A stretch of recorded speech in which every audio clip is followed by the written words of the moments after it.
Hello, hello, hello, and welcome back to Coach's Corner. It is a Friday. Thank God it's Friday. It is June 28th, and we are back with a brand new episode. Not a lot of sporting news to get into. We have a lot of reactionary stuff. We have a lot of I'd say, stories that are off the court, field, whatever you want to say. We have a lot of those here, and the three that we do have are what does this media member know about this specific topic? We have teams that are absolutely gutless and spineless and have no backbone, obviously. But we have to start off with something that caught my eye yesterday when watching the second round of the draft.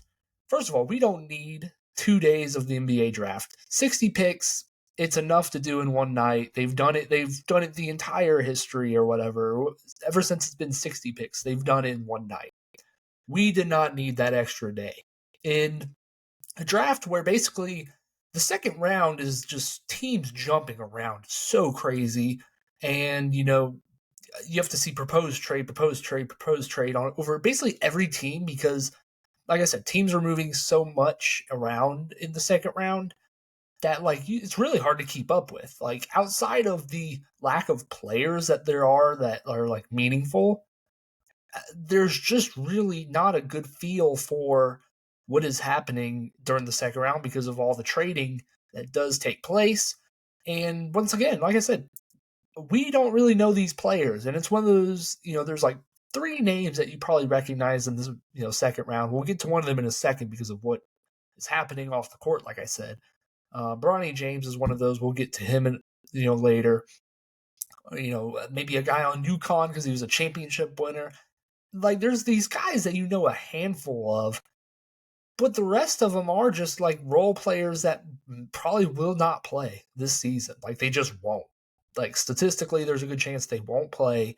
And also, it comes back to ESPN not being a good, product. The NBA draft was a bad product the first night, I think, because like you know half the guys they just didn't know about. Like you have Stephen A. Smith. Once again, every topic winds together today because they're all just related of like what are we doing here? It's a lot of like what is happening in the media landscape in the NBA? What is happening to I think what is a good sport? What are we doing here outside of what's being played on the court?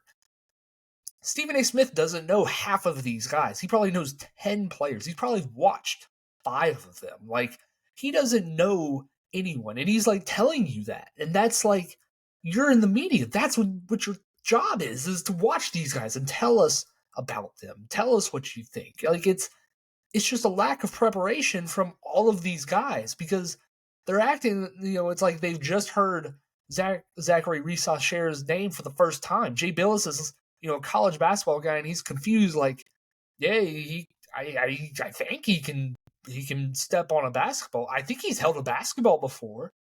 Like, what are we doing here? This is the draft analysis, and it's not like I said. The second round, throw that issue out the window because, like I said, the first round is already bad enough with how much they don't know about half of these players. The second round, you get there, it is just like they're only focusing on Bronny, and which is like everyone kind of knew that was going to happen because he's the story of the second round, the second day. But it just comes back to like, why did we have the second day of the draft? We didn't need it. We could have had these same storylines, the day after. We didn't need, this whole rollout red carpet for a sport that just doesn't need this. And, instead of it being like, hey, we did a good job in this draft coverage this year, I think everyone across the board would look back at this and be like, we could have done that better. And it's not even like the coachable, like, you know what, we had a couple mistakes here and there. I missed a cue here and there. The interviews weren't crisp here and there after he was drafted. The entire product, day one, day two, was just bad. It's just not a good thing to watch, especially when you have Shams and Woj telling you the draft on your phone. And you just can't, you can't avoid it unless you literally turn off your phone or delete whatever social media they're on because they're cramming that information down your throat while you're also trying to, watch the draft for just seeing the commissioner say the names. Like, it's an unwatchable product, and it's just just bad. Like, it's just no other way to say it. But I mean, what did happen during the second round? We did get Bronny James getting drafted to the Lakers. Like I said, we'll get to it. But we had Kyle Filipowski, who fell out of the first round, a Duke center, forward, whatever you want to call him. He fell out of the first round, and it wasn't because of the shooting. It wasn't because of his, size. It wasn't because of his athleticism. It was allegedly because of his girlfriend. And I know what you're thinking. It's like, teams are overthinking this. What are we doing here? Why are we talking about girlfriends? What are we doing?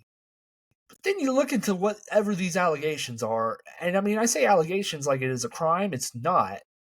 It's just a weird situation, and it's kind of funny how it played out, what actually happened.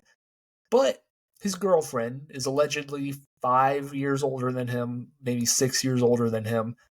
She was his babysitter when he was in high school, or at some point she was his babysitter. She ended up going to Alabama, graduated from Alabama, went to Kyle Filipowski's prom with him as a 23-year-old. Fun fact, I'm 23 right now. And apparently she's converted him into Mormonism. And he's also cut off his family in an email that apparently read like a letter, according to his brother. If that's all true, which is absurd that it's been kept under wraps this long, props. We got to give a round of applause to Duke basketball for keeping that under wraps, because what the hell is happening in Kyle Filipowski's life? Because it's just one thing after another where it's just he might have been groomed. An NBA player that is now in the league that was a first round pick might have been groomed by his girlfriend. Now I get it. The older thing is like the last thing on the totem pole there. But like, it's the fact that he was in high school and she was older. It's completely different if it's like a 25 and she's 31. No, he was very young. He was a lot younger. And there was, things where it's like he might have been cousins. Like, it's just a whole story that has been investigated by the online journalists of Twitter. Shout out to them. And it is just absurd. But the bow on top of this story, the cherry on top, is the fact that he is on the Utah Jazz now. That is right. He's converted into Mormonism, and now he's on the Jazz. What is that story? What is that? And you know what? I don't blame teams. I don't blame teams for, being like, hey, you know what? We're going to pass on this. Whoever wants to trade up and get him, go for it. And the fact that it is the Utah Jazz, a team that frankly has no plan. Whatever the Jazz are doing, the Jazz and the Raptors are just paying players that are good, but they're just, I don't know what they're doing.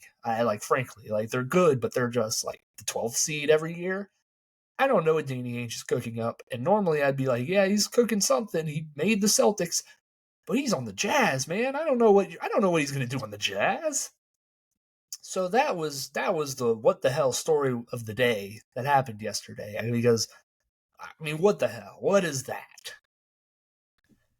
And what the hell does Stephen A. Smith know about the debate? I talked about how he doesn't know anything about the draft, and we have to trust his political opinions. Listen, I'm sorry, I get it. He's a media member. He's one of the most prominent media members we probably have, which is an indictment on the media. But what are we doing here? Why is he talking, on News Nation about the debate? What is he cooking up?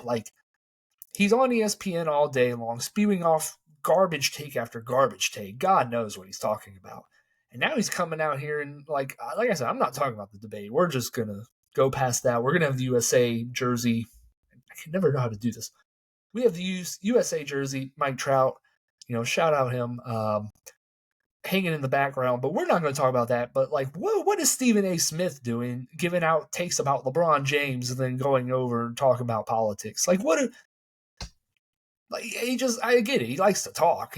Talking is his thing, but I don't know if this is like his versatility playing, he's showing off. His agents got him, going on a tour, trying to show like, hey, ESPN, he is generational. By the way, that was a report that came out, was Stephen A. Smith is a quote unquote generational star. Is he generational, or is just ESPN shoving him in our face and we can't really, be like, hey, what? Stop. He's not.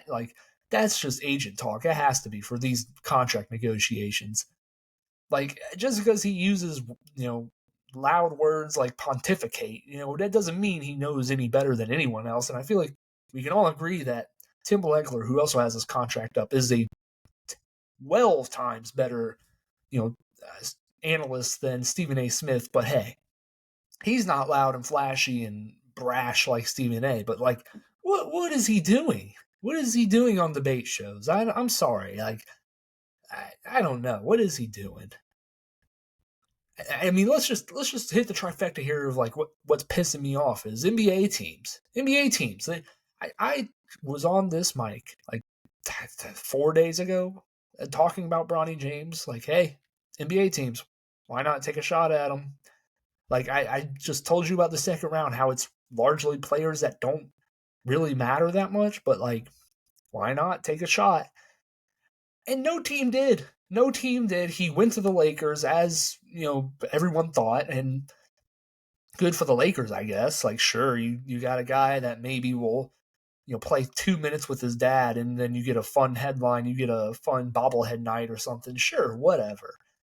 But every other NBA team in the association, you are spineless cowards that just don't know that you can just override agents. And listen, whatever. Like, you don't want to be held hostage by Rich Paul and his agency. He did this same garbage last year with Chris Livingston out of Kentucky. And what happened? He just went to a normal team. He just went to the Bucks, I think. Like, they don't hold the world over you. Like, you're drafting a role player. Like, I'm sorry. Like, you're drafting a role player. Are you really just going to, bend the knee? Like, the LeBron era will be defined as the player empowerment era.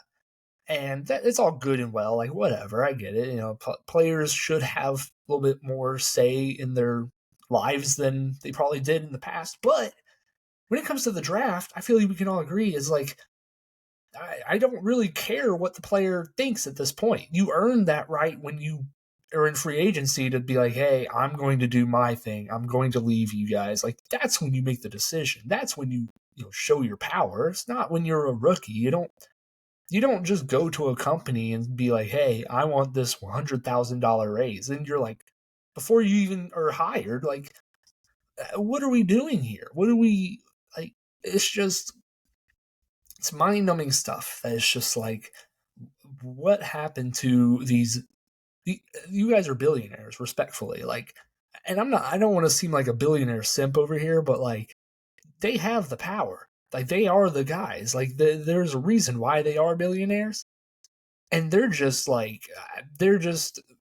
being like, these agents, man, they got us. They got us in hell. Like, what are we doing here? I'm sorry, but it's just, it kills me. It kills me to watch. Like, whatever is happening is just, it grinds my gears.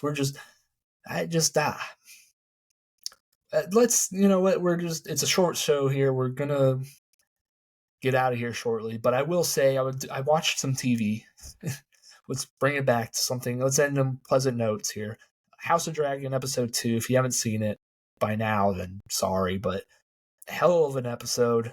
We keep getting some, crazy endings here. The train is moving towards this giant war, this giant battle scene we're probably going to get at some point with dragons. And oh man, it is just beautiful. The boys continued their season. I thought this last episode was disappointing. I felt like it I don't know. Like, this season is a mixed bag for me because I feel like there are certain elements that are good. Homelander is great as ever. Butcher, I feel like, is a good character in his own right. But the rest of the boys are just, their storylines are just bad. Like, Huey's dad, what are we doing here? Frenchie being sad about murdering people. What are we doing here? The boys is just, although it's hype, and I think it will probably end up having a good ending in this season, it's just, I don't know. The characters aren't doing it for me.